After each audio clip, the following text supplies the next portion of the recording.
Are you India's middle diligently class, it's pouring not your just energy into growing, it's work, transforming. maybe They're saving every investing, rupee with they're the best building wealth. intentions? Absolutely, it's a Yet, story of aspiration. at the close of each month, you find yourself feeling a little stuck. Perhaps there's that quiet whisper, a nagging thought that all the safe financial advice you've been given isn't quite adding up to the freedom you crave. Well, yeah, for generations, particularly here in India, a very specific financial playbook has been handed down. We're taught, beta pesa bachao, udharan mat lo, garli nahi sin kamyabi hai, which means save money, don't take on debt, and owning a house is the ultimate measure of success. That's sensible on the surface. Exactly. On the surface, this sounds like rock-solid, sensible advice. But what if this very counsel, it's deeply ingrained in our cultural fabric, what if it's precisely what's keeping you from true financial liberation? What if there's a different path, one the truly wealthy understand? And that's the big question we're diving into today.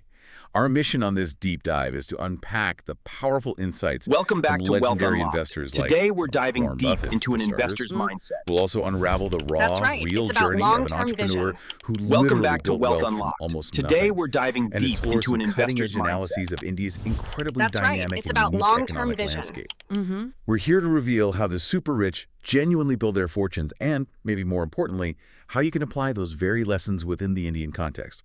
We'll be uncovering some surprising facts, some actionable strategies, and perhaps a few uncomfortable truths along the way. Yeah, and we've really stacked our sources for this discussion. We've distilled wisdom from, in-depth transcripts of interviews with financial titans like the Oracle of Omaha himself. We've also delved into these deeply personal financial journeys shared by individuals who achieved, frankly, radical financial freedom in a surprisingly short time. And critically, we're drawing from cutting-edge reports on India's economic future, including that detailed analysis from The Great Unlock. So this isn't just about, say, what specific financial products to buy. It's much more about a fundamental shift in how you perceive money, assets, and, well, your own role in creating wealth. Prepare for an eye-opening exploration, I think. Okay, let's begin by pulling back the curtain on one of the greatest investors of all time, Warren Buffett. It's quite astounding to think about it, but when he was just 11 years old, he was already immersed in the stock market, actually picking stocks. Yeah, just 11. Yet, he readily admits, and this is the key part, he had the whole wrong idea.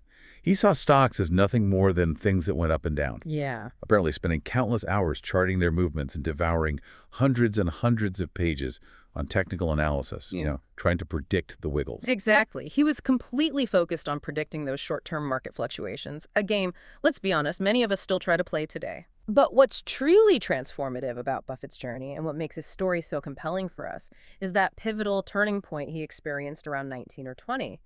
After immersing himself in Ben Graham's seminal work, The Intelligent Investor, Buffett had this, epiphany. He recognized, as he famously put it, that he was doing it exactly the wrong way. Exactly the wrong way. Right. From that moment forward, he declared he never bought another stock. Now, this statement is crucial. It wasn't that he stopped investing in public companies, obviously. Rather, his entire approach shifted. He started to buy businesses that happened to be publicly traded. That's such a profound distinction. It is. His focus moved dramatically from speculating on mere price movements, trying to time the market, which is largely futile, to becoming a long-term owner of underlying businesses, understanding their intrinsic value, their competitive advantages, their moats, and their enduring potential. That's a powerful distinction. And here's where it truly becomes insightful for us listening now. Buffett himself emphasized, quote, "I did not care whether a stock went up or down the next day, or the next week, or the next month, or the next year, but I knew businesses to have success in the long run."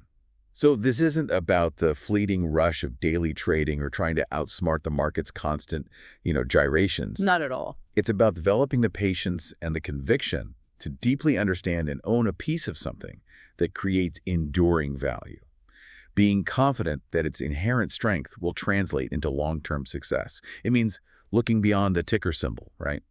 And seeing a company as a living thing. Exactly. With products, services, management, a competitive edge. And if we connect this to the bigger picture, especially in the Indian context, this is a fundamental departure from what many Indian households often view as, the share market is Juma mindset. Yeah, it's gambling. Precisely, that the stock market is akin to gambling. This perception, unfortunately, is deeply prevalent, and it keeps so many people from participating in what can be a powerful wealth-building engine. They view it with suspicion, as a speculative gamble where people inevitably lose money. Buffett's transformation encourages us to think like an owner, not a gambler. Think like an owner. Yeah. It's about recognizing that purchasing shares means acquiring true ownership in a business, a slice of its future earnings and growth. This mindset shift can fundamentally change how you approach investments in India, moving away from fear and toward informed, patient decision-making based on fundamental value. It's about building, not just betting. So if this isn't about being some kind of market wizard or predicting the next big surge, what is the secret sauce that separates the truly wealthy? Our sources reveal a pretty stark truth, a massive imbalance. A mere 5% of the world's population controls an astonishing 95% of its wealth.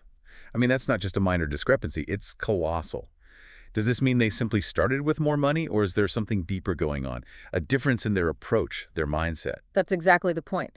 The biggest difference between a wealthy person and someone, say, struggling financially isn't primarily about the amount of money they initially possess. It's much more about their underlying mental framework, the mindset. Okay. The middle-class mindset, which is incredibly common, often focuses on that direct exchange, time for money. The thinking goes, okay, I'll work harder 8 hours, 12 hours, 16 hours, maybe even take on overtime to earn more. Seems logical. Yeah. More effort, more pay. It seems logical, right? But the critical challenge arises because as soon as their income increases, their liabilities often increase right alongside it, in lockstep. They buy the new expensive phone, they install ACs, maybe renovate the home, upgrade their bike, sometimes even acquire a car, all chasing immediate comforts or status. A lifestyle creep. Exactly. And their savings, consequently, remain almost negligible. They frequently don't grasp the concept of investing money in a way that makes it actively grow. It becomes this perpetual, exhausting cycle. Earn more just to spend more, never truly breaking free from depending on their active physical labor. They're essentially just running faster on the same treadmill. Right. The wealthy, on the other hand, they fundamentally understand that they should not be working for money. Instead, their core philosophy is to make their money work for them. Their primary focus shifts away from just earning a salary towards strategically investing their capital to generate even more capital. So it's not about more hours, it's about smarter capital. Precisely. It's not about working more hours. It's about working significantly smarter with their existing capital. They grasp their own time and energy. Those are finite resources. But money, once you deploy it wisely into productive assets, can work tirelessly, 24/7 across borders, without needing their direct physical presence or labor. It's a profound shift from being a laborer to being a capital allocator. That's a truly empowering insight, especially when you consider Buffett's candid observation. You don't need to be a genius for what he does. He humorously suggests you probably need 120 points of IQ, but 170 doesn't do any better than 120. I love that quote. Right. What he's really driving at is that it's about the right orientation, not just raw brain power or academic credentials. And that's incredibly liberating, I think, because it implies that wealth creation isn't reserved for some elite intellectual class or those with extraordinary mental faculties. It's fundamentally about having the correct perspective, the patience, and the unwavering discipline to execute simple, logical strategies consistently over time. Mastering your emotions, maybe. Absolutely. Mastering emotions and decision-making rather than trying to be the smartest person in the room. Which naturally leads us to ask, how exactly do the wealthy do this? A core concept is what we call time leverage, or sometimes time multiplication. Okay, time leverage. Yeah.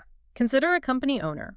They effectively buy the 8-hour blocks of many employees, right? If a business employs, say, 10 people, the owner, through their business structure, effectively acquires 80 hours of collective work for the business each day. While each employee works their 8 hours, the business benefits from 80 hours of collective effort, generating far more revenue and profit than the owner pays out in salaries. Right, they're leveraging other people's time.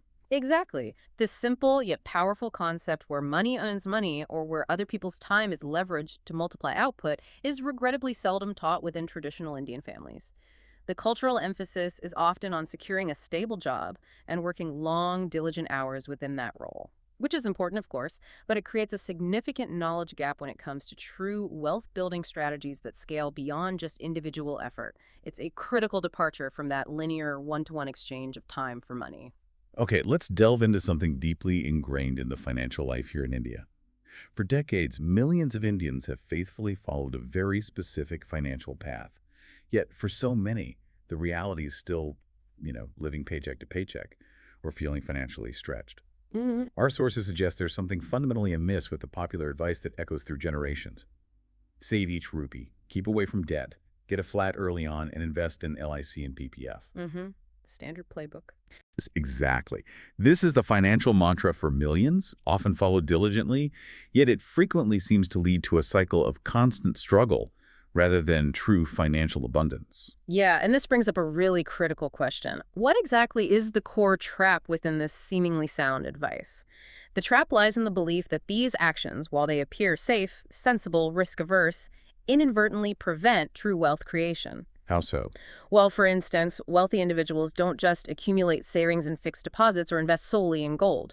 While these might preserve capital in, let's say, nominal terms, they rarely grow it significantly, especially when you factor in the erosive power of inflation. Right. Inflation eats away at savings. Absolutely. And critically, the rich certainly don't commit 30 years to serving EMIs on a house that depletes their savings without generating any income. They often see such a home, if its primary purpose is just self-residency, as a significant drain on capital, not a growing asset. Their approach is fundamentally about deploying capital for growth, not just preservation or consumption. That's where the secret, the rich know, truly comes into play, that magic word that fundamentally differentiates them. Assets. It's not simply about how much money you earn, but what you do with that money once you've earned it. This single concept, once you truly grasp it and apply it, has the power to fundamentally shift your entire financial trajectory. It's the difference between accumulating stuff and accumulating actual wealth. Let's break it down with clarity because this is vital. Assets are items that consistently put money into your pocket, whether you're actively working or not. They generate income, they appreciate in value, or maybe both. Liabilities, on the other hand, no matter how appealing or shiny they might appear, consistently remove money from your pocket. Okay, give us some examples. Sure, let's tackle common misconceptions. Your car. Almost certainly a liability unless it's genuinely being used as, say, an Ola or Uber taxi actively generating income. Your flat, if you live in it, most probably a liability. Why? Because every month it costs you money, maintenance fees, property taxes, those significant EMIs. It's costing you, not paying you. Exactly. Your jewelry. At best, it's often a bad investment. Its value might stagnate or even depreciate after factoring in making charges, and it certainly doesn't generate any income while you hold it. The crucial question you have to ask yourself about anything you own or consider buying is, does this item pay me or does it cost me? That's the acid test. That distinction truly resonates, and it reminds me of a powerful personal anecdote shared by one of our sources. This individual recounted how their mentor, years ago, laid out a simple balance sheet and challenged a deeply held childhood belief that their family home was their greatest asset. The mentor just simply asked, how much does this house pay you each month? Simple question. Devastatingly simple. When the candid reply was, nothing, it costs me money instead, the mentor, with just a simple nod, responded, then it's not an asset. That single exchange fundamentally altered that individual's entire thought process about wealth. It showed that what appears to be a source of security can actually be a continuous drain on your finances if it doesn't generate income.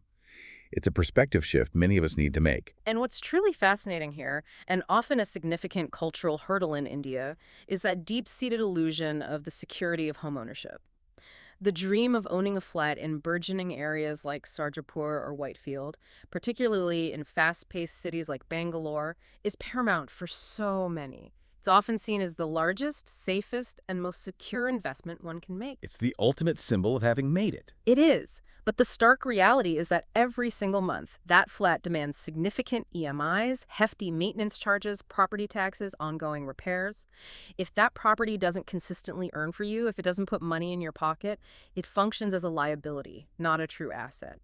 This culturally ingrained dream, while totally understandable, can inadvertently trap individuals in a perpetual cycle of debt and drain their resources, actively preventing them from building genuine income-generating wealth. It's a powerful emotional driver that often overrides financial logic. So, given this stark reality, what does this all mean for our spending habits?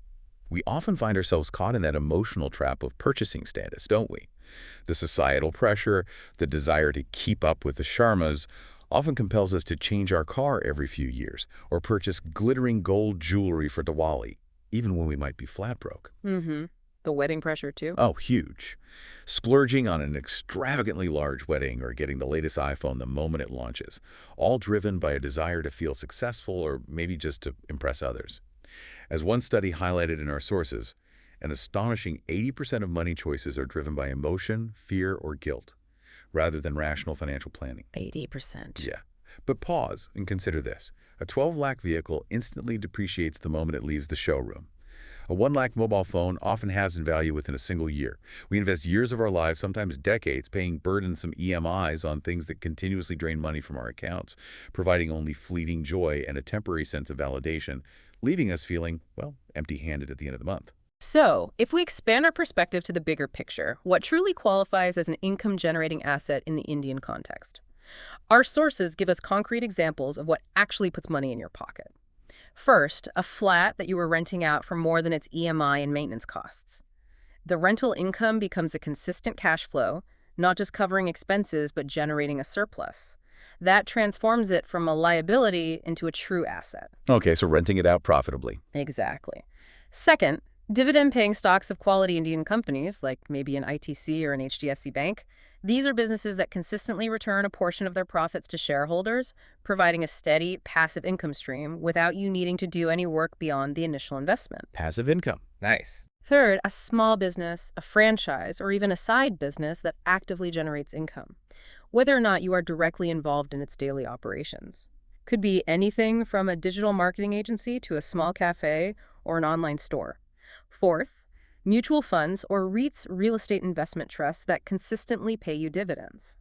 These allow you to invest in a diversified portfolio of income-generating real estate or securities without the hassle of direct property management. Right, diversification and professional management. And fifth, intellectual property. Think books, online courses, software designs, even YouTube content. Things that continue to earn passively long after the initial creation, effectively turning your knowledge or creativity into a perpetual income stream.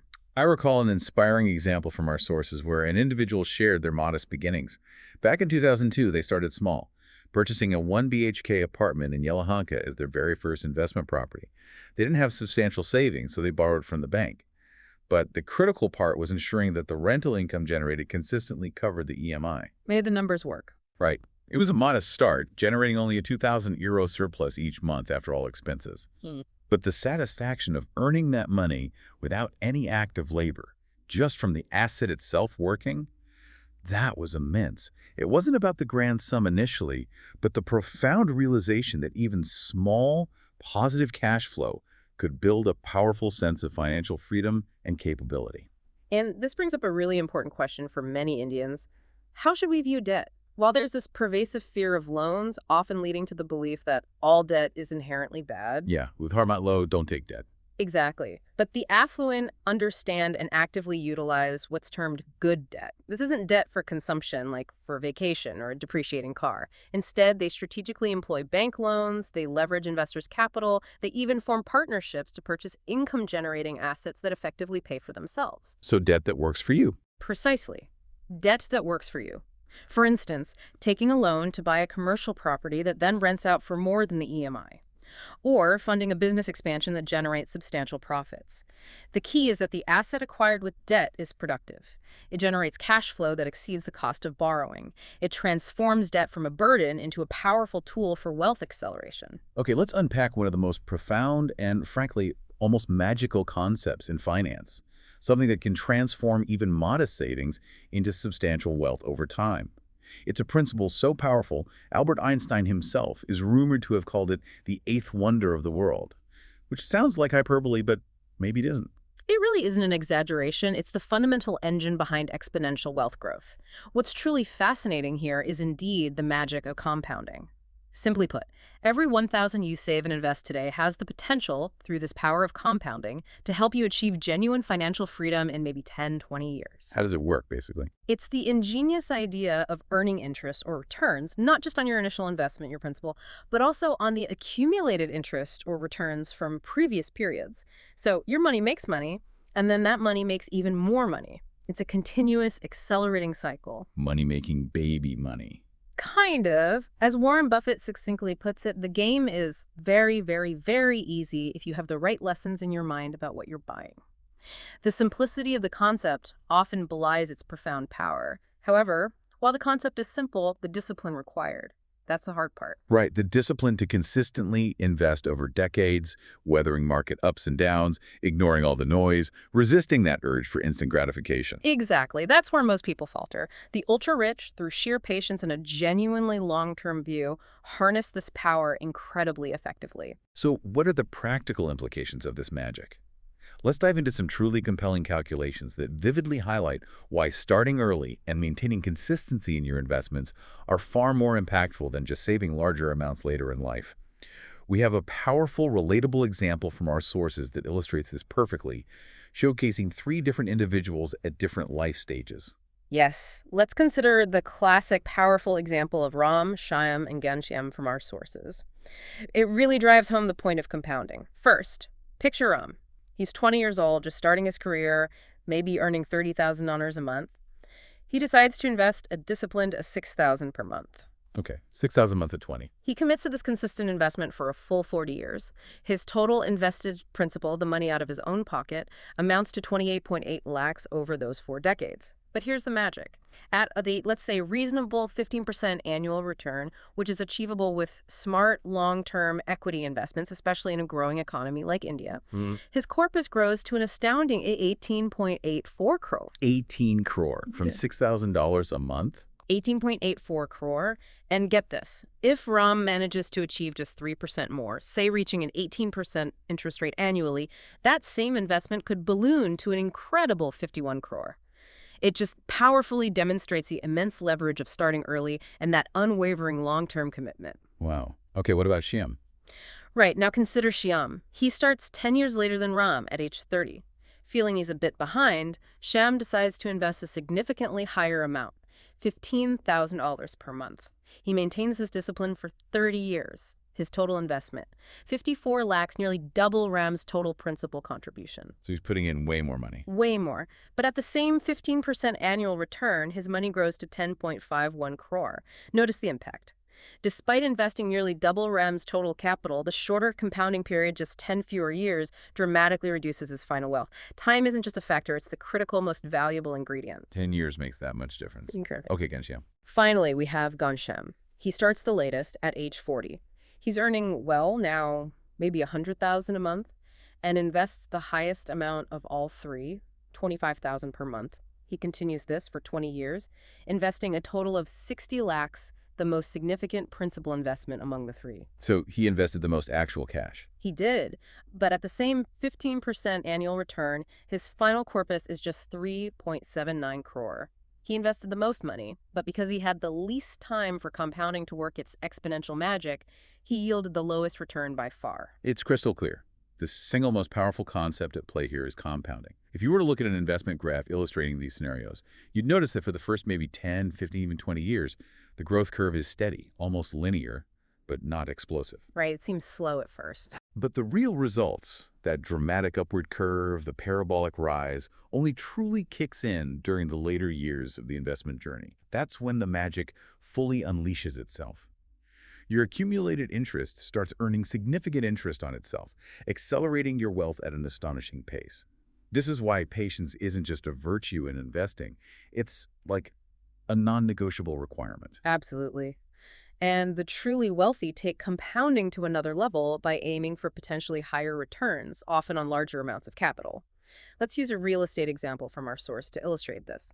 Imagine an individual with 8 crore in liquid capital. Okay, starting with a good chunk of change. Definitely. They decide to invest 5 crore in purchasing strategically located land and then another euro crore in constructing a building with, say, 4 floors on that land. Now, in a prime location where a 5 crore land investment is viable, each constructed floor could realistically sell for, let's say, 3 crore. Right. Value addition through construction. Exactly. So selling all 4 floors would bring in a total of 12 crore. This means a substantial 4 crore profit in just maybe 2 years from start to finish. When you calculate that return, it's a remarkable 25% annual return on their initial 8 crore investment. This isn't luck. It's a deliberate strategy to achieve aggressive capital growth by understanding markets and leveraging resources effectively. A 25% annual return. So what does this all mean when you extrapolate that out? What happens if you, or someone like this investor, can consistently achieve a 25% annual return on a substantial amount of capital.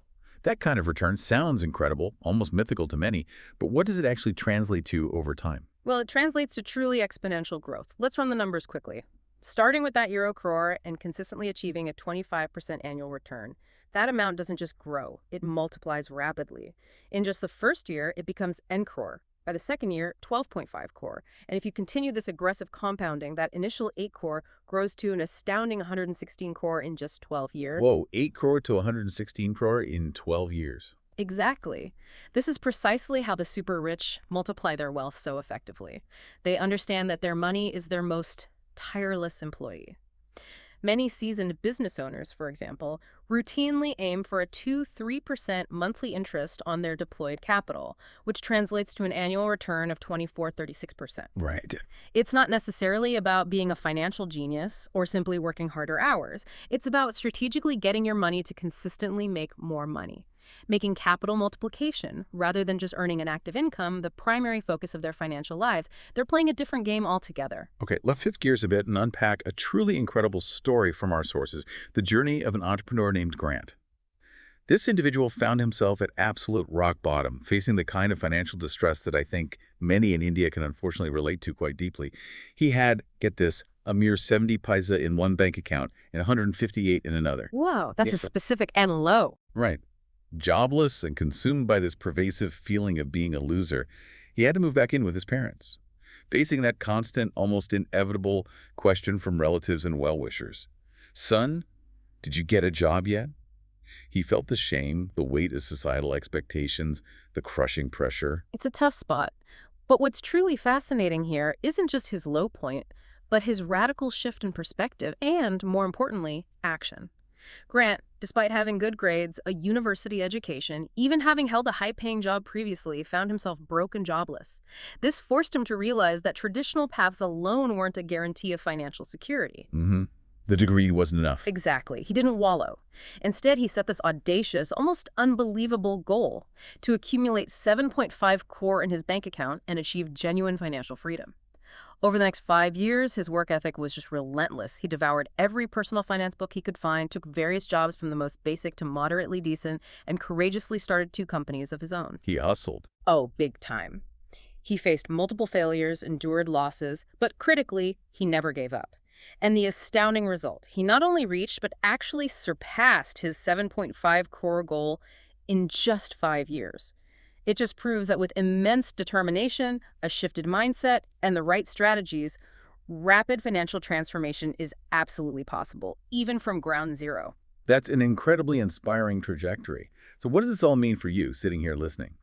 Grant, through his own intense journey, identified 7 practical, actionable stages to financial freedom that can serve as a clear roadmap. These aren't just theoretical steps, they're tangible milestones you can apply to your own financial journey, no matter where you're starting from, whether climbing out of debt or just beginning to save. Right, let's break down each of these stages, and let's try to make them relatable within the Indian context. Stage 1, clarity. The absolute first and most crucial step is to know your exact financial number. This isn't a vague aspiration like, I want to be rich. It needs to be precise. Know your number. Exactly. For instance, if you figure out you need, say, 50,000 per month to live comfortably, that translates to 6 lakh a year. Then you calculate how much total capital you'd need for 10, 20, or even 30 years without having to work. Until this number is crystal clear in your mind, your financial journey is basically like shooting arrows in the dark. You need a specific target. Financial freedom isn't abstract, it's a quantifiable goal you must pinpoint. Okay, clarity is step 1. What's next? Stage 2, self-sufficiency. At this initial stage, you earn just enough to comfortably cover your essential expenses without needing any financial help or support from anyone else. For example, if your income is $15,000 and your expenses total $15,000, you've achieved self-sufficiency. Might seem small, almost negligible, but it's the foundational victory. Your money starts becoming a tool for independence, not a constant source of tension or reliance. It's the first step to standing on your own 2 feet financially. Makes sense. Stage 3. Stage 3, breathing room. Now, you've managed to save a little extra money, building up a small financial cushion. This means you have enough tucked away to cover at least 1 to 2 months of your living expenses. This is crucial because if you suddenly lose your job, face an unexpected medical emergency, or any unforeseen financial shock, you have a temporary safety net. It provides immediate relief from those everyday financial anxieties and gives you a small yet significant sense of calm, even though you still primarily need to work to sustain yourself. Okay, a small buffer, stage 4. Stage 4, stability. This is where you achieve a really profound sense of financial security. At this stage, all your consumption debt is gone. Credit card bills, personal loans, high-interest consumer debt, it's all settled and cleared. Plus, you have at least 6 months, ideally more, of your living expenses saved up as a robust emergency fund. For the first time, you truly feel grounded. You experience a genuine sense of financial security. No longer living paycheck to paycheck or under the crushing weight of interest payments. You have a solid foundation. That sounds like a huge relief. Yeah. What's stage 5? Stage 5, flexibility. This is where life really starts to open up. You've got a substantial cushion now, maybe 2 years' worth of expenses saved and invested. You don't need to worry constantly about the immediate repercussions of losing your job, an unexpected move, or other unforeseen events. Your financial decisions are now made out of choice, not out of immediate pressure or necessity. This is where the real joy of financial freedom begins. You start living life more on your own terms, maybe exploring new opportunities, career changes, or taking calculated risks without immediate financial jeopardy. Choice, not pressure. Love that. Stage 6. Stage 6, financial independence. This is the golden stage that Grant reached in just those 5 years. A truly transformative milestone. At this point, your investments have grown sufficiently to generate enough passive income to comfortably cover all your daily expenses, meaning you no longer need a job to sustain your lifestyle. You work if you choose to because you love it, because it aligns with your passion or purpose, not because it's a financial compulsion. Life truly moves to a new level. Full freedom, full control, with your money actively working for you 24/7. The dream stage for many. Is there a stage 7? Believe it or not, yes. Stage 7, abundance.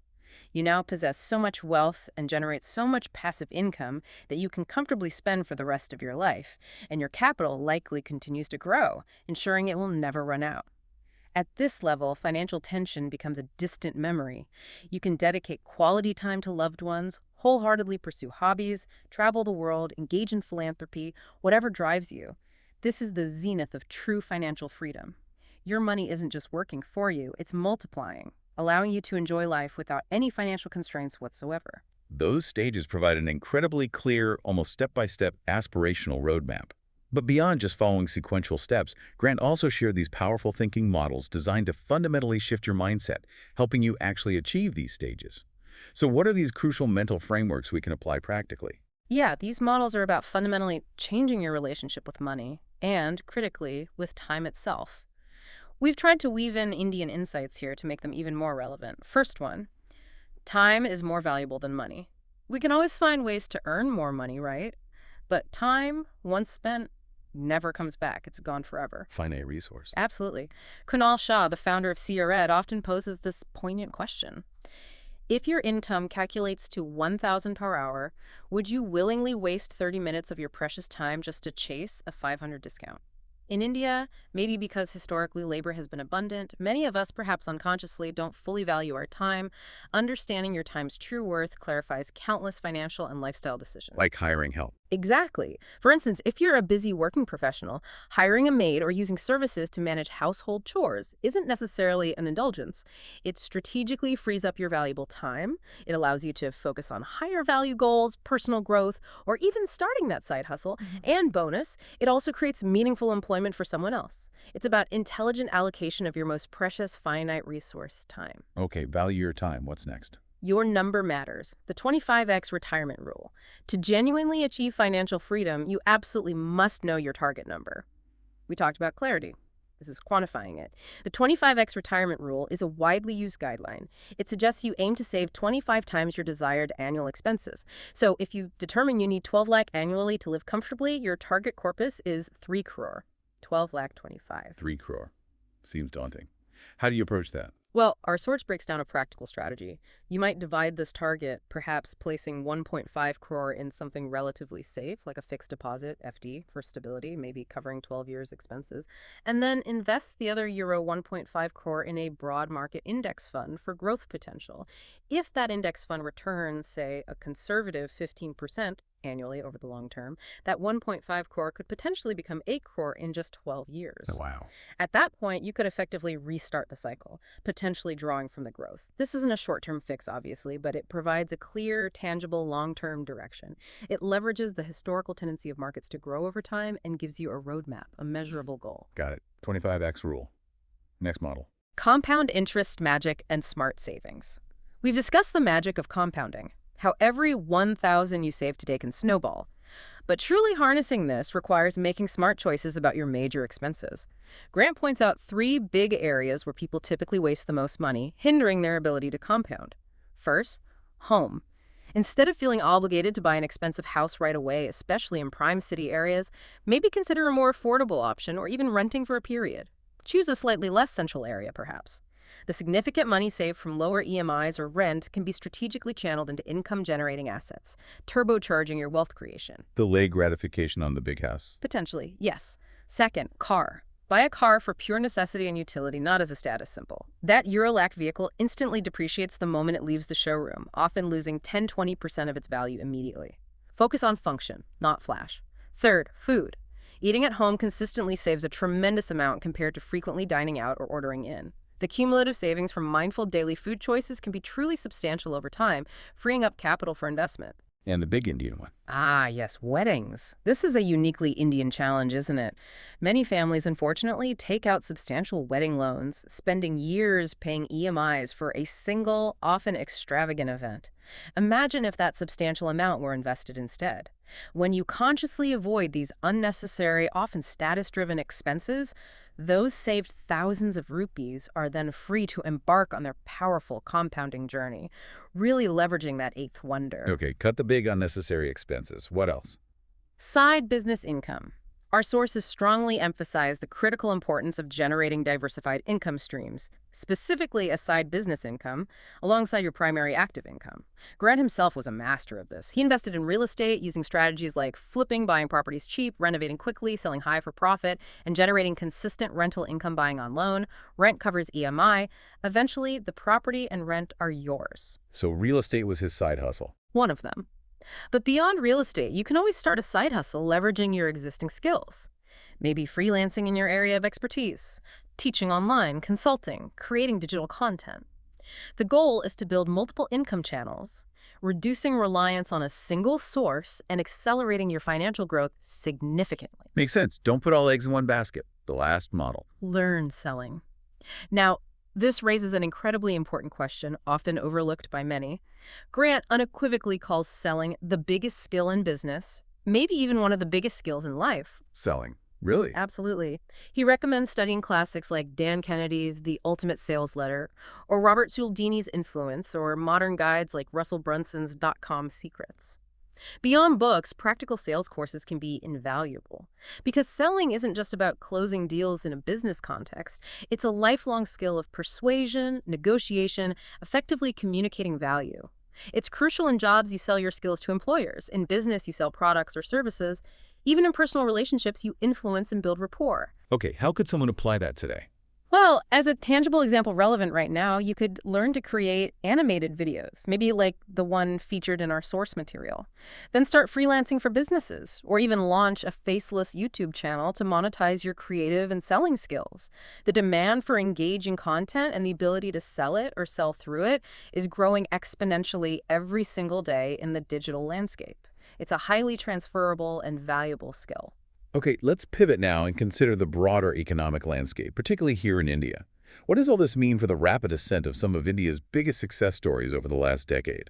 Companies like Boat, for its affordable audio wearables, Noise, another electronics giant, Zerodha, the disruptive stockbroker, OYO, the hospitality giant. How did they achieve such serious wealth and scale right here? Was it simply a stroke of sheer luck? Or were there profound underlying economic shifts that created a uniquely fertile ground for their explosive growth? That's a critical inquiry, and our sources offer a very clear answer. They highlight 5 pivotal, interconnected events, mostly clustered around 2016, that collectively created what's now famously referred to as the India Stack. This powerful digital infrastructure served as an unprecedented favorable environment, or as we sometimes call them, massive tailwinds. Okay, the India Stack of 2016. Break it down for us. Right. First, April 4th, 2016, Aadhaar crossed the monumental milestone of 1 billion enrollments. This was huge. More than just a number, it provided India's first widely adopted digital identity, a foundational layer essential for digital services to truly scale. Then, April 11th, 2016, UPI, Unified Payments Interface, was launched. This revolutionary payment system steadily became the default method of transaction across the entire country. From a small tea seller in Ranchi to a sophisticated fund manager in Bombay, it enabled seamless, instant digital transactions, democratizing financial access. UPI changed everything. It really did. Then, September 5th, 2016, Jio burst onto the scene. This telecom giant exploded, making mobile data virtually free, and in doing so, brought hundreds of millions of Indians online for the very first time, dramatically expanding the digital user base, creating a vast new market practically overnight. Next, November 8th, 2016, demonetization was enacted. Controversial, yes, but impactful. It forced the entire country to fundamentally rethink its relationship with cash, pushing vast segments of the population, often out of sheer necessity, towards digital payment methods. Pushed people digital. Exactly. And finally, December 29th, 2016, the BHM app was launched. This government-backed payment app served as the crucial glue, tying all these pieces of the India stack together, making them functional and widely accessible. By 2025, the compounding effect of the stack had led to an astonishing 700 million Aadhaar-linked bank accounts and an incredible 1.7 billion UPI transactions per month, fundamentally transforming India into a digital economy quite literally by necessity. That's a truly remarkable timeline of transformation in just 1 year, basically setting the stage. And here's where it gets really interesting for aspiring entrepreneurs and investors listening now. These simultaneous tailwinds didn't just change things. They created an unprecedented window of opportunity. Early movers in various sectors gained access to a completely new type of digital distribution, and the cost of acquiring customers on platforms like Facebook and Google back in 2016 was incredibly, almost unbelievably cheap. Dirt cheap, relatively speaking. Yeah, it genuinely felt like magic to those who seized it, often yielding returns like 4 or 5 euros for every euro spent on ads.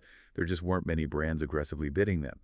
This allowed these agile early players to capture massive market share efficiently and profitably before the market inevitably became saturated and competition stiffened. Right. Think about a company like PhysicsWallah, for instance. They built a massive education business purely on accessible YouTube content, leveraging that cheap reach.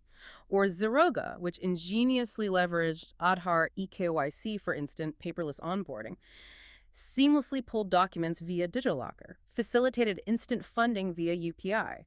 These digital leaps fueled nationwide scale, fundamentally disrupting traditional industries and creating new titans. Okay, so those were the tailwinds. Now let's unpack the other side of the coin.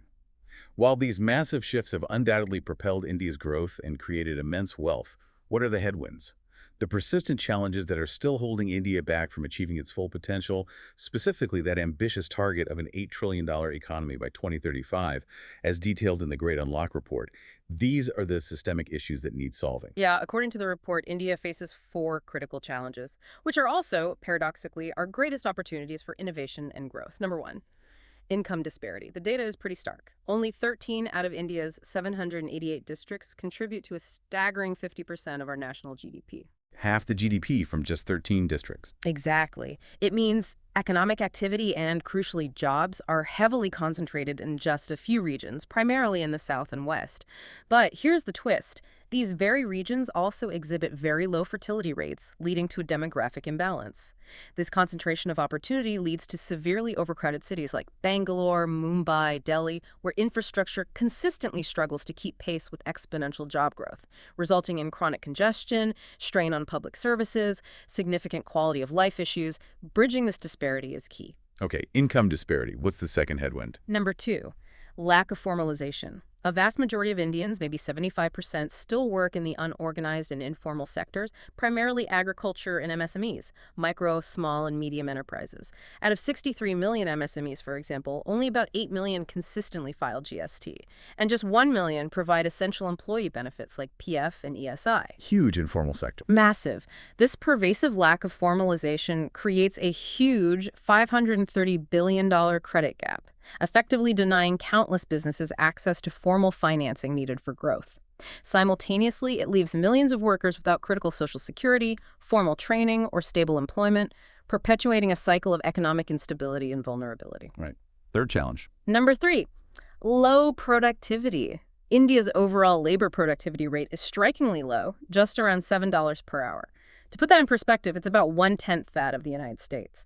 This low productivity, coupled with various systemic challenges, inadequate infrastructure, fragmented supply chains, insufficient skill development, makes it incredibly hard for Indian businesses to compete effectively and access larger domestic and global markets. It limits our competitiveness. Okay, low productivity. And the fourth? Number 4, market access. Even when small businesses manage to produce high-quality goods, reaching the right customers, both within India and on the global stage, remains a formidable challenge. This is due to a whole host of logistical, informational, or financial barriers.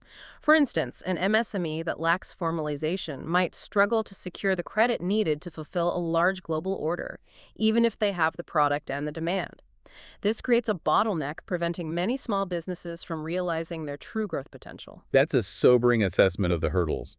So what does this all mean for India's future and, more importantly, for the individual listener looking for opportunities? How does the Great Unlock Report propose we not only tackle these challenges but actually ride the next wave to an $8 trillion economy by 2035? This is precisely where the most significant, impactful entrepreneurial opportunities for you might truly lie, in building solutions that address these critical gaps. Right. The report bravely details 4 transformative unlocks that are crucial for India's next growth chapter, and each one is brimming with entrepreneurial opportunities. Unlock number 1, technology unlock, with a big emphasis on AI. While the top 1% of the population might already be leveraging advanced AI tools, a vast majority still lack access to even basic services, often due to language barriers or digital illiteracy. The digital divide is real. Very real. The immense opportunity here lies in seamlessly plugging AI into our existing digital public infrastructure, making it truly accessible and variable to every single Indian. Imagine a farmer in a remote village in Bihar using an AI-powered crop planning app delivered in their local language, significantly boosting agricultural productivity. We're already seeing exciting pilots like Tamil Nadu implementing AI-driven personalized learning in schools. Companies like are pioneering neo-banking solutions specifically for farmer credit, leveraging digital identities and AI for risk assessment. The superpower for entrepreneurs here is scale plus localization. Using AI, especially in agriculture and MSMEs, leveraging government-built digital infrastructure. It's about democratizing tech. Fascinating. Tech unlock with AI. What's unlock 2? Unlock number 2, capital unlock with a focus on land tokenization. India currently has a massive $3.3 trillion of capital tied up in illiquid land assets. Only a tiny 5% of our land is truly monetizable compared to about 40% in the U.S. Wow, huge difference. Huge.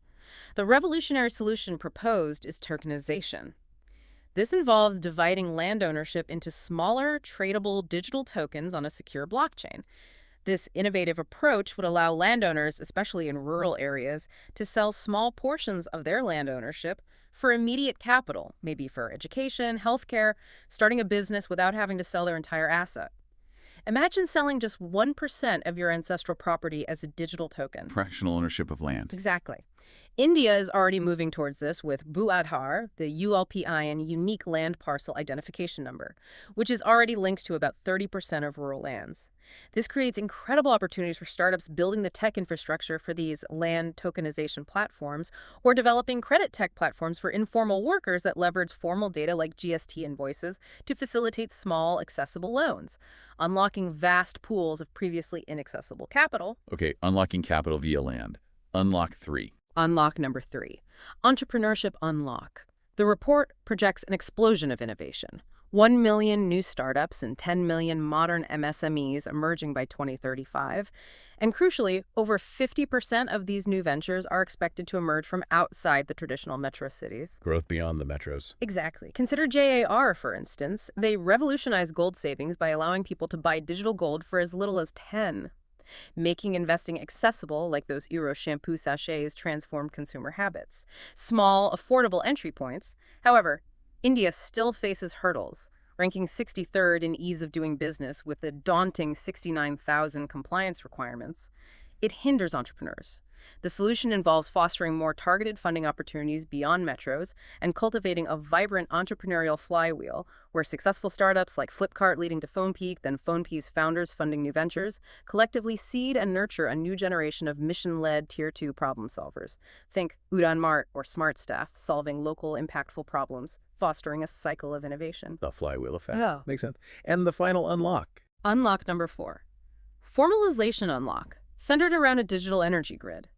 With 75% of Indian employment still in the informal sector, these workers often lack formal contracts, benefits, social security.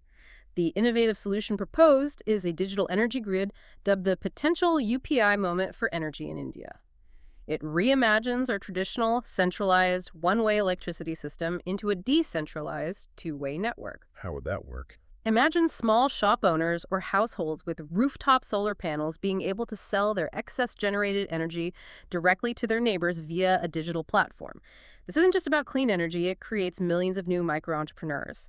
It effectively brings a massive, previously untraceable informal sector into the formal, traceable economy, granting these workers dignity, access to formal financial services, crucial social security benefits, truly empowering them economically. If we connect this to the bigger picture, these ideas might indeed sound audacious, maybe almost too good to be true sometimes. However, India's macroeconomic environment is incredibly strong, poised for significant growth. The IMF is projecting robust 7% GDP growth for 2024-25, making us the fastest-growing major economy globally. With the strategic implementation of these unlocks and the inherent entrepreneurial spirit here, India is truly poised to write its next monumental growth story. For those who understand these shifts and are willing to innovate, the opportunities look immense. Okay, let's shift our focus again, maybe to a more direct, powerful, and often overlooked path to wealth creation available right now. What if I told you that a boring business, maybe not a glamorous tech startup or some groundbreaking invention, could realistically make you a crorepati in the next year? And you could achieve this without relying on extensive contacts, a fancy education, or even external funding. It sounds almost, well, clickbaity, doesn't it?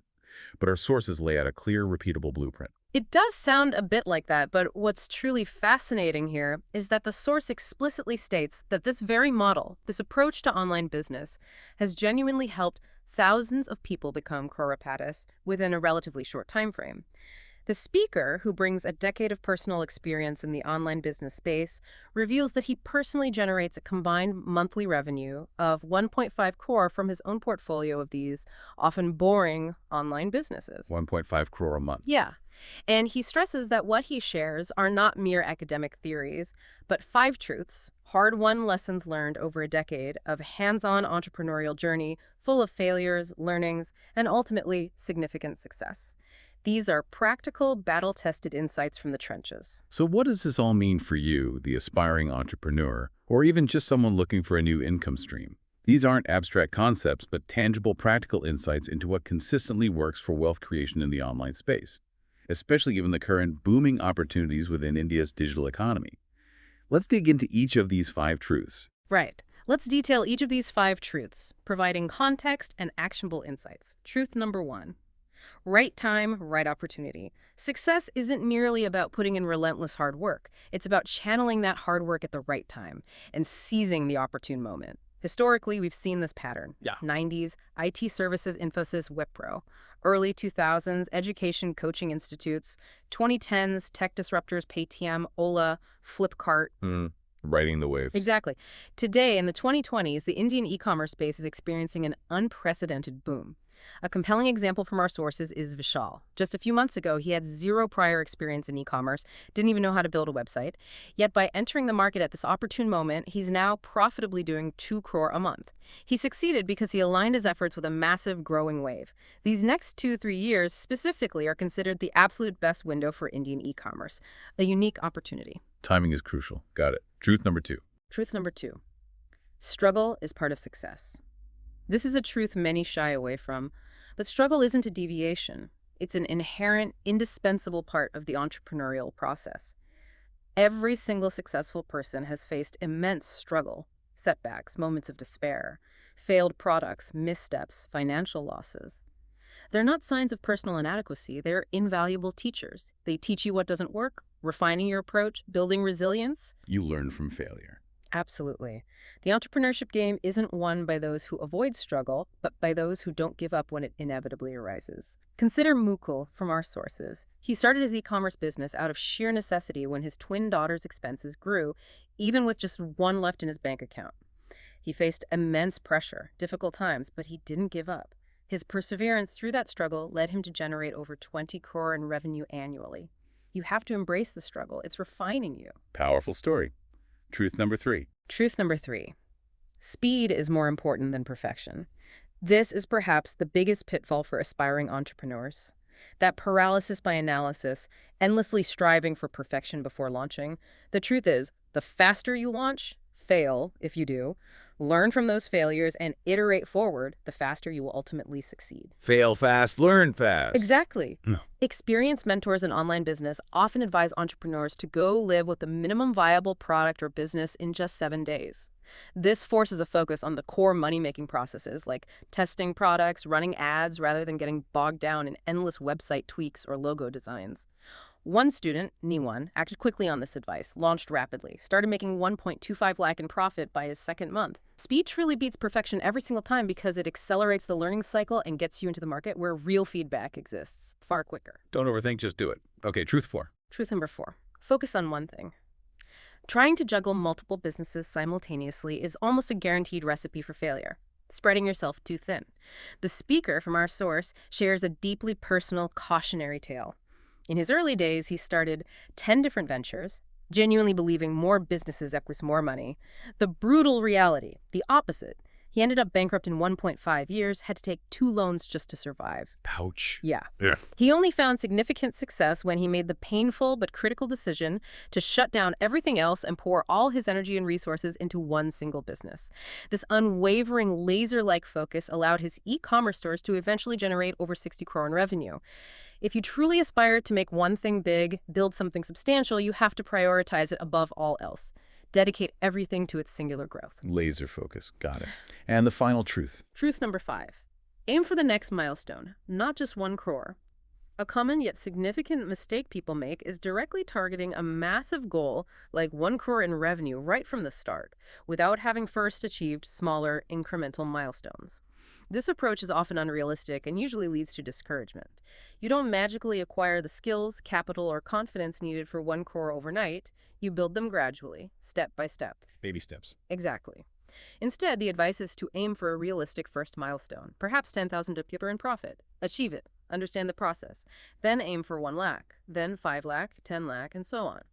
This incremental, milestone-driven approach builds both your financial capital and, critically, your confidence and expertise. This is precisely how successful students, like those mentioned in our sources, have built life-changing businesses brick by brick, from one achievable victory to the next. That's a truly actionable blueprint. So what does this all mean for you here and now? These 5 truths aren't just fascinating anecdotes about others. They are the proven, battle-tested blueprint for your own path, potentially towards becoming a crorepati yourself, especially given the unprecedented opportunities in the current dynamic e-commerce landscape thriving right here in India. The path is clear if you choose to walk it. #TagTech7. Golden rules for your financial journey. We've covered so much ground today, from fundamental mindsets to practical models, from India's big economic shifts to specific entrepreneurial secrets. So what does this all boil down to for you specifically as you navigate your own financial journey? Our sources consolidate all this wisdom into several golden rules. Rules that, when embraced, can truly help you transform your mindset and radically reshape your financial future, regardless of where you're starting from today. These are universal principles, really. Yeah, these are indeed the foundational rules that financially intelligent individuals tend to live by, and they are accessible to anyone willing to learn and apply them consistently. Rule number 1, develop a rich mindset. The first, absolutely non-negotiable rule is to cultivate a deep, unwavering belief that you are capable of becoming truly wealthy. It has to start in your mind. You must consciously decide to get out of the physical involvement of merely earning a salary, that constant exchange of your precious time for money. Before any action, this clear intention, this commitment to making your money work for you must be firmly established. It's a profound mental shift. Believe it first. Okay, rule 2. Rule number 2, acquire financial intelligence. This isn't about getting a fancy finance degree. It's about acquiring practical, real-world knowledge. A crucial part is truly understanding that distinction between assets and liabilities. As we discussed, assets put money in your pocket, like a car used for taxi service generating revenue, while liabilities take money out, like that same car for personal use, costing insurance, petrol, depreciation. Beyond this, learn your financial targets. How much money do you actually need for freedom? What realistic returns should you aim for? Where can you save intelligently and invest effectively? This intelligence is learned, it's cultivated through continuous effort. Keep learning. Rule 3. Rule number 3, make smart shopping decisions. Before every significant purchase, pause and think critically. Don't fall into the trap of buying something just because your neighbor has it or to maintain some kind of societal appearance. The wealthy tend to buy income-generating assets first, things like land, rental properties, strategic business partnerships, maybe machinery that enhances productivity, and then they reinvest the revenue generated from these assets. Always, always ask yourself this fundamental question. Is this purchase an asset or a liability? Does it put money into my pocket or does it take money out? This single question can reframe every spending decision you make. Asset or liability. Got it. Rule 4. Rule number 4, invest first, spend later. This rule reverses the typical financial trajectory for most people. Instead of spending freely and then trying to save whatever's left over, which is usually nothing. The leftover approach. Right, you have to flip the script. First, calculate your monthly essential expenditure. Then, prioritize your investments. For example, if you earn $50,000, your essential expenses are $20,000, and you've allocated maybe even $15,000 for your emergency fund or necessary savings. Then the first thing you do with the remaining $15,000 is to invest it. A financially successful individual invests first, almost like it's a non-negotiable bill, and then manages their lifestyle within what's left. The less wealthy mindset spends first and only saves what's left over, which predictably is often zero. This simple habit shift is profoundly powerful over the long term. Pay yourself first by investing. Invest first. Makes sense. Rule 5. Rule number 5, think long term. Wealth, especially substantial, life-changing wealth, is very rarely built in weeks, months, or even just a couple of years. It fundamentally requires a long-term perspective, ideally a minimum of 10 years, often 20 or 30. Planning 10 years ahead in your financial decisions helps you make strategic, patient choices that align with your ultimate goals, rather than reacting to short-term market noise or fleeting trends. It also provides the crucial time needed to correct any financial missteps along the way, and, most importantly, allows that phenomenal power of compounding to truly work its magic. Patience is your greatest ally here. The long game. Okay, final rule. Rule number 6, take calculated risks. Welcome back to It's Wealth important to Unlocked. understand you Today can we're never diving entirely deep own into an money. investor's mindset. You can only manage it intelligently. That's right. It's about To truly long-term become vision. wealthy, you will invariably need to take some risks with your investments and perhaps entrepreneurial ventures. However, the key differentiator is that these must be calculated risks, not reckless gambles. This means doing your homework, understanding the potential downsides, and critically, ensuring you have an emergency fund or a solid plan B to survive comfortably if an investment doesn't go as planned. Don't shy away from risk entirely, because playing it too safe often guarantees only average results. Instead, approach it intelligently. Weigh potential rewards against controllable downsides. Learn from every experience, win or lose. This intelligent risk-taking is how the wealthy differentiate themselves and build lasting fortunes. Hashtag tag outro. Wow. Today, we've truly embarked on a deep dive, haven't we? From unraveling Warren Buffett's foundational shift from just stock speculation to genuine business ownership, to charting Grant's incredible, inspiring journey from absolute India's rock middle bottom class, to radical it's not financial just freedom in growing, just it's 5 short transforming. years. They're investing, We've they're dissected building that wealth. critical difference Absolutely, between it's a story true of assets that aspiration. enrich you and liabilities that silently drain your wealth. Mm-hmm. We've explored the immense, almost magical power of compounding through those vivid Ram, Sham, Ghanshyam examples. We looked at the unique tailwinds like the India stack and the persistent headwinds shaping the Indian market right now. And we uncovered those invaluable entrepreneurial truths about timing, the inevitability of struggle, the power of speed over perfection, the necessity of unwavering focus, and the wisdom of setting realistic, incremental milestones. Yeah, and you've heard those golden rules for cultivating a truly rich mindset, all drawn from the hard-earned wisdom of those who have genuinely built wealth right here in the dynamic context of India today. Which I think brings us to a fundamental question for your reflection as you listen to this. After absorbing all this knowledge, after gaining these insights into the mechanics of wealth, are you going to continue on the traditional path, exchanging your precious time and energy for a fixed salary, perpetually working for money? Or Are you ready, perhaps, to embrace a different paradigm, to shift your mindset and strategies, and to truly have your money start working for you tirelessly, creating a life of abundance and genuine financial freedom? The choice ultimately rests with you. The transformation from being perhaps a slave to money to becoming a master of your assets, from merely earning to truly building wealth. It begins with a single step, often a small one, maybe a courageous one, as our sources passionately urge. Begin today. Begin small, but begin.